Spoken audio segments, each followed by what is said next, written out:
Oi, pessoal, tudo bom? A gente vai falar hoje de termoquímica. Vamos começar falando de termoquímica. E é importante esse assunto. Esse assunto cai muito no Enem, cai nos vestibulares de um modo geral. E às vezes o aluno se confunde com um detalhe básico. Veja, imagine que aqui dentro está tendo uma reação química. E aí eu peguei aqui no material, o material está quente. É porque a reação é exotérmica. Quando eu sinto calor, é porque a reação que está acontecendo lá está liberando calor. Ela é exotérmica. Se eu pego e está frio, é porque a reação aqui dentro está endotérmica. Então, pessoal, se eu sentir frio, é porque o processo de reação está o quê? Absorvendo calor. Então, ele é endo. Se eu sinto calor, quando eu passo no forno, quando eu passo numa fogueira, eu sinto calor. É porque a reação ali é uma reação exotérmica. Esse princípio vai te ajudar muito na hora de resolver as questões. Vamos ver como é que o Enem trouxe isso para a gente. Vamos lá? Olha que legal.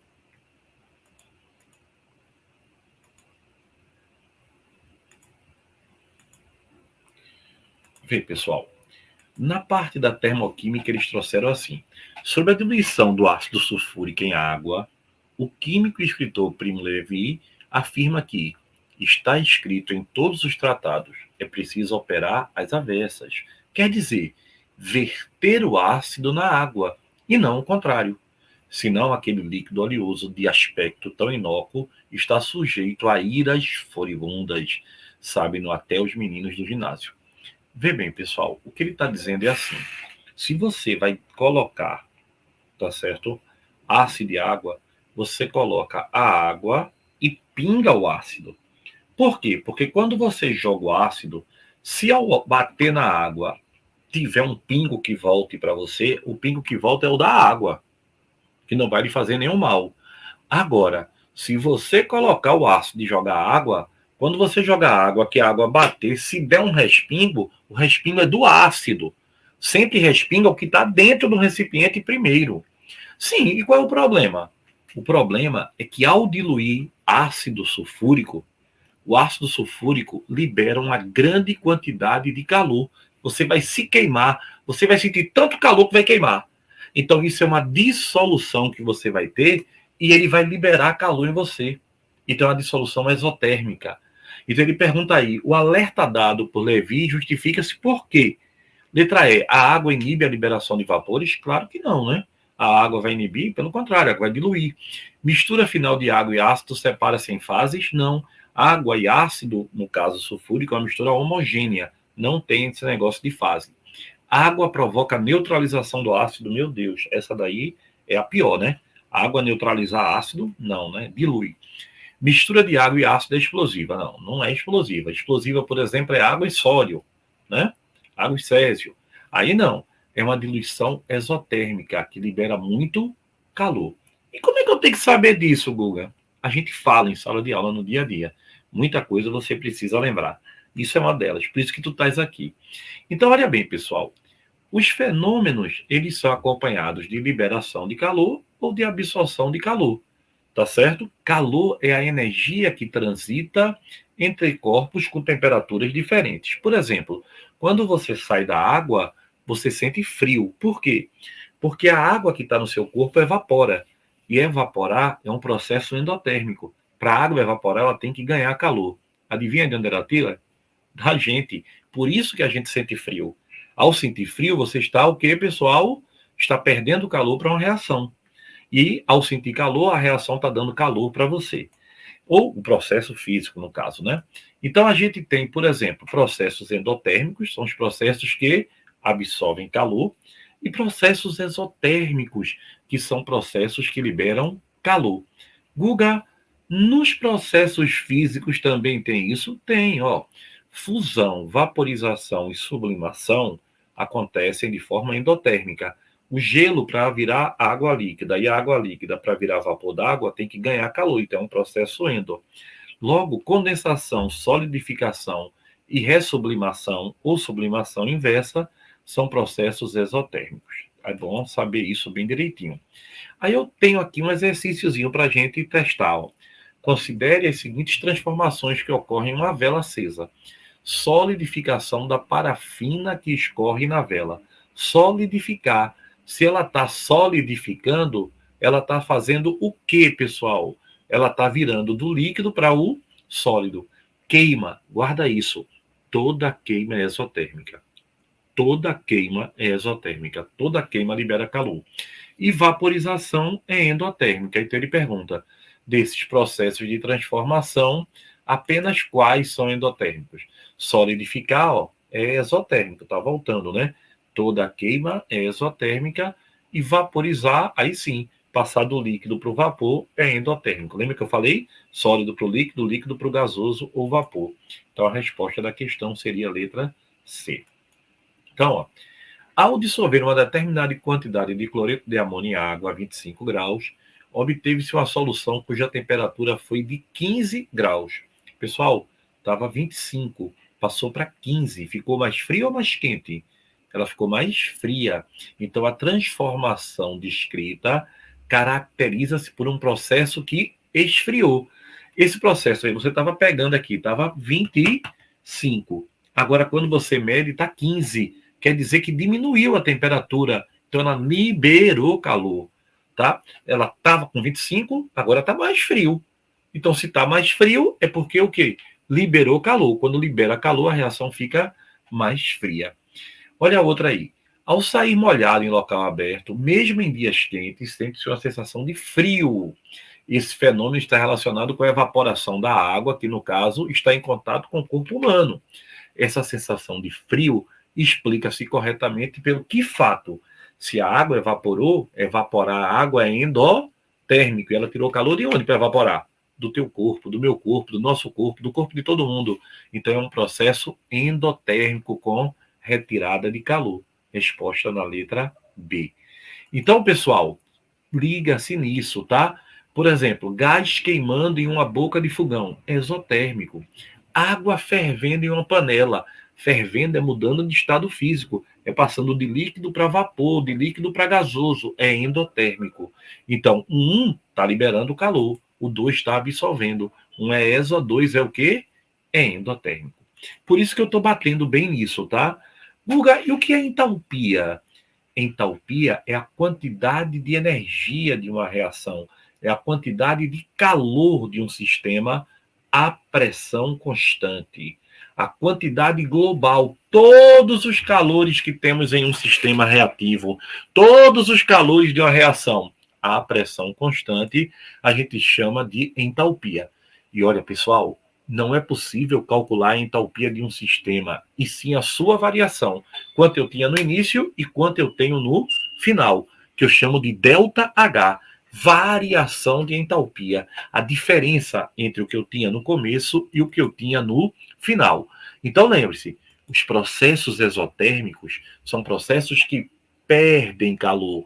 Começou com muito, ó, o reagente tem mais, o produto tem menos. Então, veja, se o final é menor do que o inicial, porque eu perdi, então o ΔH é menor que zero, ele é negativo. Processo exotérmico é ΔH negativo. E por que é negativo, Guga? Porque a entalpia do reagente é maior do que produto. Eu comecei com muito, terminei com pouco. Eu perdi. Se eu perdi, ficou negativo, entendeu? Então, os processos exotérmicos são processos em que o ΔH é menor que zero. Por quê, Guga? Porque a entalpia do reagente é maior do que a entalpia do produto. Ele começa com mais, termina com menos. E o endotérmico, endo, para dentro, quer dizer o quê? Que eu ganhei. Eu comecei com menos, terminei com mais. O meu final é maior. Então, o final menos inicial vai dar positivo, porque eu comecei com menos, mas terminei com mais. Então, meu ΔH é maior que zero. Olha aí uma reação, veja. Comecei com quanto? Com 25. Terminei com quanto? Com 40. Ó. Como é que tu sabe que começou por 25? Aqui, ó, A mais B dando C mais D. Comecei com 25, terminei com 40. Eu ganhei. Então, a entalpia dos produtos é quanto? Quanto é que eu tenho no produto? 40. A reação absorve 15, de 25 para 40, ela absorve 15. A reação direta é exotérmica, ela absorve, ela ganhou, ela terminou com mais, ela é endotérmica. e a variação de entalpia é 15. Então, olha, é 40, verdade. A reação absorve 15. Então, aqui, ó, ΔH 15, verdade. A reação é exotérmica? Claro que não, ela é endotérmica. E a entalpia é 15 mesmo, 15 calorias. Então, a resposta bem legalzinha, 1, 2 e 4. Pessoal, aplicando, a gente vai ver que tudo é fácil. Agora, olha bem, representação de uma reação. Pessoal, vê bem. Cada reação vai ter um determinado nome. Primeiro, aqui, ó, nitrato de amônio, ele está tendo a reação e está sendo a reação endotérmica. Está absorvendo calor para acontecer. Quando a reação acontece e libera calor, aí ela é chamada de quê? Exotérmica. Olha bem como ele escreveu, ó. NH3, 2 mols, mais 92,2 kJ produziu N2H2. Ah, o reagente ganhou calor. Ganhou calor. Então eu tenho amônia mais o calor que eu ganhei. É endotérmico o meu processo. Então eu tanto posso escrever esse maisinho aqui como ΔH positivo. Agora, se a reação for exotérmica, eu tanto posso dizer, olha, N2 mais H2 dá NH3 e dá mais 92,2 kJ. Ou seja, está liberando a energia. Ou ΔH é negativo. Isso é fundamental. Essa bobeirinha aí, essa besteirinha, deixa por cabo de gente doido. Então, ó, na reação exotérmica, é aquela que há a liberação de calor, verdadeiro. A diminuição de energia, claro que há. Exotérmica, eu estou perdendo. A entalpia dos reagentes é maior do que a dos produtos. Ela é exo. Eu comecei com muito, terminei com pouco, verdadeiro. Então, ΔH é negativo, também é verdadeiro. Então, todos são verdadeiros aí. Pessoal, olha outro gráfico que vai nos ajudar. A mais B é reagente e AB é produto. Comecei com mais, terminei com menos. O meu gráfico indica uma variação negativa. Então, a variação de entalpia é negativa. Eu comecei com mais, terminei com menos. Eu perdi, tá? A reação é exotérmica. E aí, lembre-se que ele libera calor. Se você perdeu, é porque você liberou o calor. Pessoal, não esquece, tá? Reação endo ganha calor. Reação exo perde calor. Olha aqui. Na primeira, olha, as bolsas térmicas consistem geralmente em 2 invólucros selados e separados, onde são armazenadas diferentes substâncias químicas. Quando a camada que separa os 2 invólucros é rompida, as substâncias nelas contidas misturam-se e ocorre o aquecimento ou o resfriamento. É o saquinho quente ou o saquinho frio. A seguir estão representadas algumas reações químicas que ocorrem após o rompimento da camada que separa os invólucros, com seus respectivos ΔH. Na primeira, o ΔH é negativo. Negativo. Na segunda, o ΔH é positivo. E na terceira, o ΔH é negativo. Então, responde para mim. Pessoal, se o ΔH da reação é negativo, tu tá sentindo o quê? Ela tá perdendo, a reação tá perdendo. Então, é quente. Quando a reação tá negativa lá, a reação, tu sente, ó, calor. Lembra? Fogueira exotérmica, tu sente calor. Quando a reação é positiva, tu sente o quê? Aí, ó, ela tá puxando, tu sente frio. Então, quando a reação ocorre, quando a reação que está ocorrendo lá é exotérmica, tu sente calor. Quando a reação que está ocorrendo lá é endotérmica, tu sente frio. Legal? Não esquece isso não, tá? Então, quais são os fatores que alteram a entalpia da reação? Primeiro, a quantidade, né? Quanto maior a quantidade de calor liberado ou absorvido. 1 mol de água, aqui, ó, vai ter um ΔH de 286. Se forem 2 mols, é o dobro, né? Se for 3 mols, é o triplo. E assim vai. Então, o primeiro é a quantidade. O segundo é o estado físico. Qual estado físico que tem maior quantidade de calor? Sólido, líquido ou gasoso? Para, raciocina. Para tu partir do sólido e chegar no gasoso, ele só faz ganhar calor. O gelo ganha, fica quente, vira água, ferve, vira vapor. Então, gasoso tem muito mais entalpia, muito mais quantidade de calor do que o líquido. E o líquido muito mais do que o sólido. Então, não esquece, não. Graficamente, ó, o gasoso, depois o vapor, né? O vapor é menos do que o gás, separado pelo ponto de quê? Tem um pontozinho que é uma determinada pressão e temperatura, não é? ponto crítico. A partir do ponto crítico vira gás. Então é muito mais energético, só volta a ser líquido se eu aumentar a pressão e alterar a temperatura. Já o vapor não, basta aumentar a pressão. Depois vem o líquido e por último vem o sólido. Lembra do gelo, tu botasse gelo. O gelo para virar água tem que esquentar um pouquinho, né? E a água para virar vapor d'água tem que ferver, tem que ganhar calor. Então, pessoal, outro tipo é o estado alotrópico. Vê, carbono. O carbono pode ser grafite, diamante, fulereno, nanotubos, não é isso? Alotropia. Então, pessoal, cada uma das estruturas tem uma energia diferente. O grafite, ele tem menos do que o diamante. O diamante é mais arrumado. Então, o estado alotrópico altera sim, tá? O estado alotrópico altera, olha aí, ó. O diamante tem uma entalpia maior do que o carbono grafite. Então, pessoal, a gente já viu que é a quantidade, estado físico e estado alotrópico, tá? E a equação termoquímica que é determinada a 25 graus e 1 atm. Então, a equação química indica a variação de entalpia da reação. Dá o estado físico, dá o estado alotrópico, dá tudo direitinho para você indicar. Pessoal, não esqueça, tá? Se a equação termoquímica em um sentido for endotérmica, no sentido contrário ela é exotérmica. Se para a água virar vapor d'água, você dá calor, é endotérmico, o vapor para virar água líquida é exotérmico. Qualquer processo em sentidos contrários muda o ΔH, tá? Então, por exemplo, aqui, ó, N2 mais H2 dando 2NH3 é exotérmica. Se eu quiser que o NH3 se decomponha em N2 e H2, aí vira endotérmica.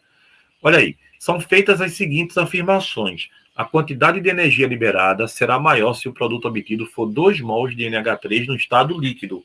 Pessoal, é verdade? Qual é o que tem mais energia? Sólido, líquido ou gasoso? É o gasoso, né? Então, ó, a energia liberada aumenta no sentido gasoso, líquido e sólido. A quantidade de energia liberada. Gustavo, eu não entendi não. Vê, se num sentido a reação é endo, no outro sentido ela é o quê? Exo. Então, para a água virar vapor, absorve, não absorve, né, endo? Então, para o vapor voltar a ser água líquida, ele o quê? Ele libera. Então, pessoal, o sistema verdadeiro. 2. A decomposição de 6,8 gramas de amônia absorve 4,4 quilocalorias. Amônia 17. Eu tenho 2 mols. Tenho 34 gramas aqui, ó. Então, 2 vezes 17, isso ele dá na prova, tá? Libera 22. 6,8x. É só fazer a conta. X é 4,4. Que legal, né? A entalpia de formação da amônia é de 11 quilocalorias por mol. Pessoal, a entalpia de formação é para formar 1 mol. 1 mol. 1 mol. Aqui tem quantos? 2. Então, se 2 é 22, 1 é a metade. 1 é quanto? 11. Verdadeiro. Então, olha que legal, pessoal. Essas questões aí vão te ajudar muito, tá? Lembre-se, em laboratório eu preciso que tudo esteja no estado padrão. O que é o estado padrão? É um estado onde eu digo assim, ó, em qualquer laboratório do mundo, um elemento químico ou um composto se encontra no estado padrão quando tiver nessas condições, ó, no seu estado físico, alotrópico ou cristalino mais comum, que é o mais estável, a 25 graus e 1 atm. Google, o que é o estado físico, alotrópico e cristalino mais comum? Carbono. Carbono é sólido e é grafite, o mais comum. Hidrogênio é gasoso. Oxigênio. Oxigênio é O2 e é gasoso, o mais comum. Todo mundo a 25 graus e 1 atm. Então a gente diz aí, ó, quem é o estado mais comum para o carbono? Grafite. Para o átomo de oxigênio, aí a molécula do gás oxigênio O2. CO2 e água, né? CO2 é gasoso, água é líquida e por aí vai. Então, pessoal, outro detalhe, muita gente pergunta isso. Quando eu tiver uma substância simples no estado padrão, ou seja, uma substância simples a 25 graus, 1 atm, no estado físico e alotrópico mais comum, aí eu digo, essa entalpia é zero. É a chamada entalpia padrão. Lembre-se que para o carbono é o carbono grafite, para o oxigênio é o O2, para o fósforo, que é branco ou vermelho, é o vermelho, para o enxofre, que é rômbico ou monoclínico, é o rômbico, e aí vem nitrogênio, prata, ouro. Então, pessoal, não esqueça, tá? Substância simples no estado alotrópico e físico mais comum, Substância simples é quando só tem ela. H2O2, P4, S8, entendeu? Então vamos lá. Google, o que é entalpia de formação? É a energia envolvida, liberada ou absorvida na formação de 1 mol da substância no seu estado padrão. Na formação de 1 mol, tá? 1 mol, aqui eu estou formando 1 mol. Para formar 1 mol de NH3, libera 11 quilocalorias. Para formar 1 mol de água líquida, libera 286 kilojoules. É para formar 1 mol, tá bom? Sempre que eu me referir à entalpia de formação, é para formar 1 mol. Olha aí, vê que bonitinho. Considere as seguintes entalpias de formação em kilojoules por mol. Al2O3, ele dá e MgO. Aí tu diz, pô, Guga, não vai dar para fazer, não. Ele não deu alumínio e não deu magnésio. E aí, como é que eu vou fazer? Meu amor, substância simples, no estado alotrópico mais comum e no estado físico normal dele, tem entalpia igual a 0. Então, quantos MgO eu tenho aqui? 3. Cada um vale menos 604. Alumínio 0, magnésio 0. E eu tenho 1 mol de L2O3 que vai valer quanto? Menos 1670. Aí é só fazer, ó. Final, que é o produto, menos inicial, que é o reagente. Por que eu multipliquei por 3? Porque eu tenho 3 mols. Então, fazendo a continha, eu achei mais 142 kilojoules. Essa reação é uma reação endotérmica. Grande essa aula, né? Mas vale a pena, uma boa aula, vice? Sendo ΔH de formação do óxido de ferro igual a menos 64,04 quilocalorias por mol, e o ΔH de formação do óxido de ferro 3 igual a menos 196,5, o qual o ΔH da reação? O pessoal me deu do óxido de ferro e do trióxido de ferro. Oxigênio é substância simples, vale 0. Então, como é que eu faço aqui? Quem é o final, pessoal? 196,5, que ele me deu aqui, ó. E o inicial, por que tu multiplicasse por 2, Guga? Porque eu tenho 2 mols, ó. Eu tenho 2 mols, então eu multiplico por 2. Ó, meu ΔH, quanto é que dá? Fazendo a continha, 68,42, reação exotérmica. Pessoal, isso ajuda muito na hora de uma prova, tá? Olha a outra.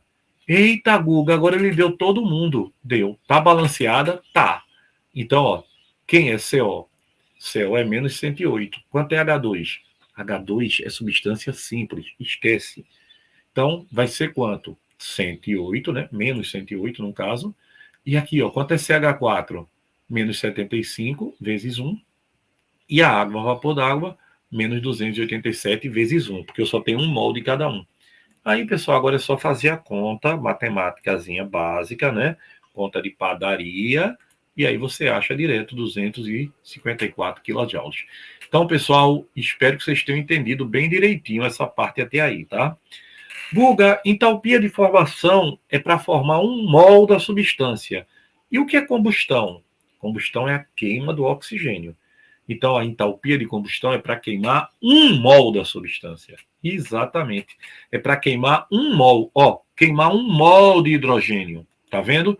Queimar 1 mol de carbono grafite. Se fosse diamante, era? Não, porque é para queimar 1 mol da substância no estado padrão. O estado padrão é o quê? Estado físico mais comum, estado alotrópico mais estável. Qual é o estado alotrópico mais estável do carbono? Não é diamante, é o grafite. Então aí tá.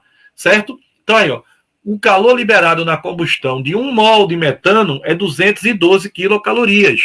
Quando 80 gramas de metano são queimados, qual é a energia liberada? Quanto é que pesa 1 mol de metano? Ó, 12 com 4 hidrogênios, pesa 16. Então, 1 mol de metano, que são 16 gramas, pesa o quê? 16 gramas libera 212. Se eu tiver 80 gramas, vai liberar X. Mas cuidado, tá? Eu tenho que passar ó, mol para 16 gramas. Então, 16 gramas libera 212. 80 libera X. Extremo pelos meios, achei meu valorzinho, 1.060 quilocalorias. Pessoal, calor de combustão é para queimar 1 mol. Calor de formação é para formar 1 mol. Todo mundo no estado padrão. Olha a questão melhor. A entalpia de combustão completa da sacarose é menos 5.635 a 25 graus de ATM, estado padrão. Sendo CO2 e água os únicos produtos da reação. É uma combustão completa. Utilizando esses dados e sabendo que o ΔH de formação é 394 para o CO2 e o da água é 286, responda: a reação de combustão é endotérmica ou exotérmica? Como é que tu sabe? Eu falei, toda combustão é exotérmica. Toda combustão é exotérmica. Guarde, post-it. Escreve a equação química. Pessoal, ó, C12H22O11 mais O2 dando CO2 e água. Não é isso? Quantos carbonos tem aqui? 12. Aqui vai ter que ter 12. Quantos hidrogênios? 22. Aqui vai ter que ter 11. Como é entalpia de combustão, aqui tem que ser 1 mol na frente, né? É a queima de 1 mol. Então, 1 vezes 12, 12, bota 12 aqui. 1 vezes 22, 22. Aqui tem 2, ó, bota 11. 11 vezes 2, 22. Aí agora conta, ó. 12 vezes 2, 24. 24 com 11, 35. Como aqui já tem 11, falta 24 para dar 35. Calcula a entalpia de formação da sacarose. Final menos inicial. Aí ele dá os valores, ó. 12 vezes, quanto é o CO2, pessoal? Menos 394. 11 vezes, quanto é água? 286. E eu quero a da formação. O2 não entra, é substância simples. E o ΔH ele deu, ó. O ΔH da reação, ó. A entalpia de combustão, ΔH é quanto? Menos 5.635. Aí agora é só fazer a conta e o valor é exatamente quanto? Opa, assim não vale. Menos 2.239. Guga, e energia de ligação? Pessoal, toda quebra de ligação é endotérmica. Para eu quebrar, eu tenho que dar calor. E toda formação é exo. Toda quebra é endo. Toda formação é exo. Toda quebra é endo. Toda formação é exo. Então preste atenção nisso.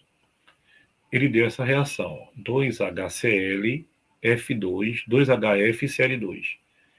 No reagente, a reação sofre quebra. No produto, sofre formação. Então, no reagente, sempre é endo, porque quebrar é endotérmico. Ninguém quebra só, você tem que dar o calor.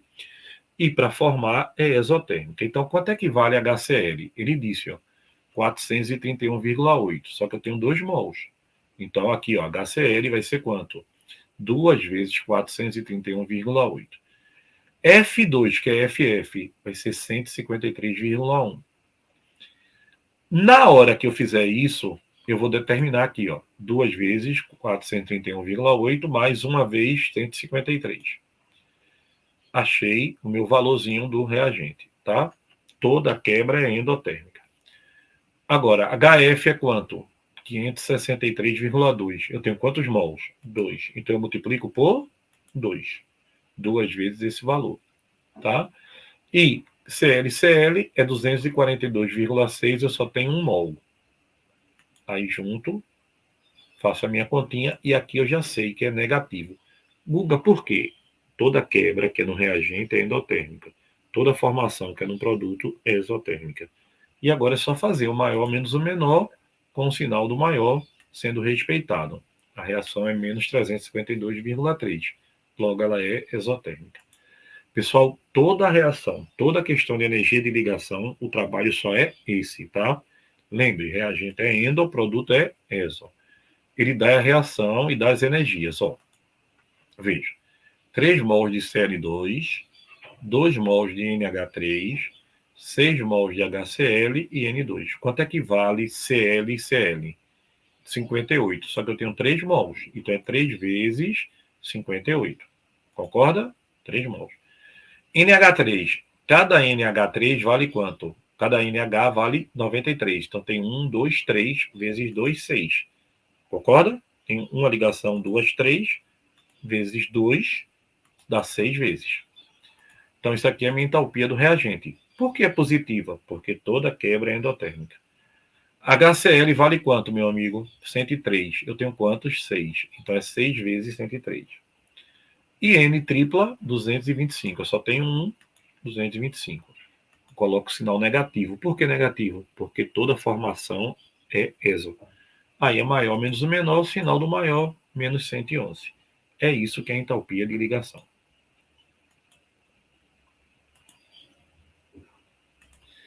Ufa!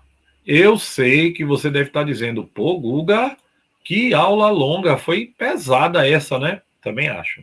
Mas foi super legal. A gente viu muita coisa de um modo bem, ó. Eu gostei. A gente sabe quando a aula é boa, né?